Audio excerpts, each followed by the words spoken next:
Thanks to everyone who have subscribed. If you have not, please do. And thanks for coming out here. I really appreciate you. Good morning, good afternoon, good evening, wherever you are. How are you doing today? I hope you're keeping safe and looking after yourself and your loved ones. Well, today's one is quite interesting as the Northerners sue Wike as police ease movement ban. Northerners sue Wike as police ease movement ban. Just a brief one. Remember that Wike seized some vehicles and persons that came with the vehicles were arrested and put in police detention. And according to Governor Wike of Rivers State, they will face the full wrath of the law. As you know, there is interstate lockdown and people are not expected to move within states. However, some northerners, some traders have sent vehicles, still sending their trucks all the way from the north, still to different parts of the country, including Rivers State. Governor Wike was very upset and has seized their trucks, even auctioned them out, as well as the livestock and others. Right now, we're hearing the latest is that the northerners are suing Governor Wike. Let's get all the details. Northerners sue Wike as police ease movement ban. The police commander in Rivers State has guaranteed free development of agro products into and outside the state. The improvement occur with the Northern People's Group sued against Governor Wike over the capture of domestic animal ranch items and travelers drivers as well as their truck. Officials of police Joseph Marco on Thursday gave the confirmation of simple transportation in Port Harcourt at the initiation of a joint technical task team on emergency response to COVID-19.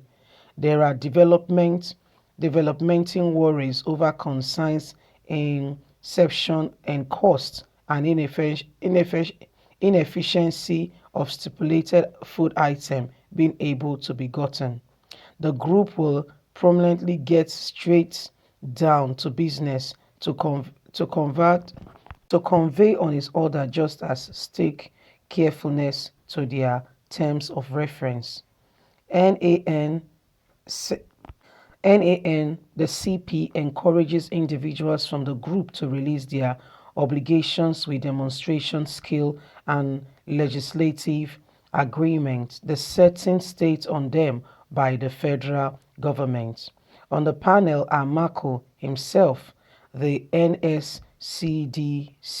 commander, Lawa, and delegates of All Farmers Association of Nigeria, Mr. O. Igwe and others, and Nigerian Union of Journalists Directors, Stephen Jobs, and Agency of Federal Ministry of Agriculture, Mike Obok.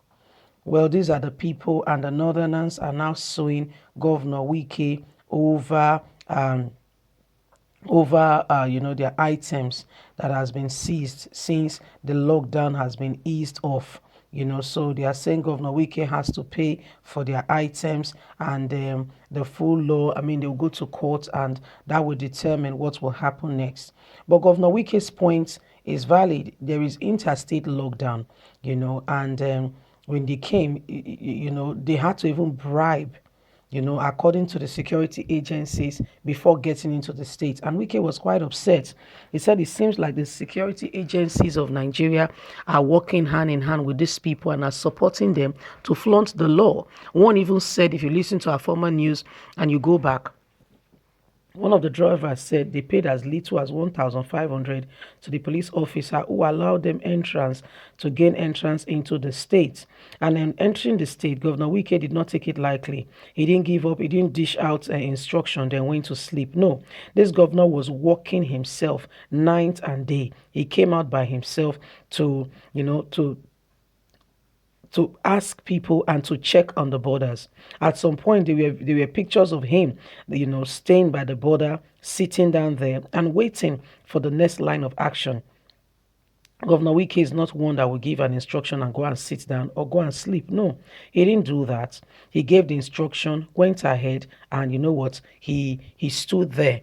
And besides that, he also gave communities the opportunity to be able to alert the government in the sense that there was a reward amount that he stipulated down that anyone who can give information regarding flaunting of the law, especially by external people coming to the state, that they were going to get a reward. Those are some of the things that Governor Wike did. And guess what? He did get the tip off from people telling him that so and so people have entered the land and this and that and that. He got all the tip off and he followed the lead. And indeed, Governor Wike is supposed to be a detective, or honestly, not just a governor, a detective as well. He will go there himself and look for it. At some point, even police officers, Governor Wike was arresting because they were flaunting the law order. What some people were doing was that because they had the money, they'll go and take a police with them to escort them in their movements. And they said there is restriction of movement. So what Governor Wike did was to ascertain and find out, this your movement, is it necessary? If not, you and the police will be arrested. So Governor Wike is not a no-nonsense person. He's one of those people. If all the governors in the South are like Governor Wike, even the federal government said we know that there is law waiting for them, and they will not joke with the South, or the any region of the South. So that's what's going on. So the Northerners now, since there's ease of movement regarding food item, and you could hear those in the committee. The Northerners now are set to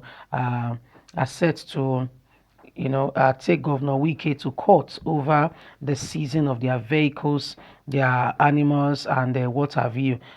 So this is what is going on at the moment. We want to hear your take on this matter. I think Governor Wike, you know, has has put the law and has put the law in order and has followed the law strictly. He did not play with it. He did not jamboree with it. There was a law, and he enforced the law and made sure that the law stood, the law stayed and was complied with. He did not joke with it like some others will do. No, no, no, no. Governor Wike did not do that. He stood and he made sure that the full law, was observed. Especially, I mean, look at what happened during the time of the interstate lockdown. Did you see what happened? Did you really see it for yourself that there is so much flaunting of the law? And did you see that was when we noticed that Amajaris were moving from one area to the other in Nigeria. That was when we also noticed that there is mass, how do you call it now? Mass migration, an exodus migration from the northern youths, Amajeris moving to the south. Why are they moving to the south? The south does not have that kind of culture, yet you are moving them. Now, if they get here, if they get to the south and there is no accommodation for them, what will happen? What if there is no food, there is no job? What will happen? A desperate man can do anything. These are some of the questions we are asking. Where are the parents of these children? Who are those that are they can't even they cannot eat themselves, they can barely feed themselves. So who is paying their transport? Who is putting them in the buses? Who is moving them down to the south? Can you see that there is a conspiracy theory in this country called Nigeria, where some people are being favored over others? Look at what the president of the country said as soon as he came in. He brought in a Ruga initiative. He said, yes, so Ruga, every state governor in the whole 36 states of the country, they should give Fulani settlement. What do you mean? How many are they? Are they all over the country? It's all plan of the Buhari and his people, giving them, his own the directives for them to try to get into every place of the country. Nigerians, we need to wake up. There is a scam going on, and we need to quench this scam. We need to quench this evil. They are trying to enforce. Everybody kicked up against it. They went back to the drawing board, and guess what they are doing now? Coming in gradually. We remember one of our news in Delta State. You know what they do? They just look at the whole place, a place that is a bit very bushy. It's not, people are not living there for now. They will go there, clear the place, and start building their own settlements. Who gave them the land? The land belongs to that community, but that's what they start doing. And when the people go there to say this is our land, trouble has started. And guess what? They are very quick with their blades. They start killing, and there is communal crisis. Meanwhile, the land is not theirs. That is what is happening. Anyway, my people, what is your option? What is your opinion on these matters? Please leave me a comment, like and share. Subscribe if you have not. Click on the notification button so you can get all our latest news. God bless and bye for now.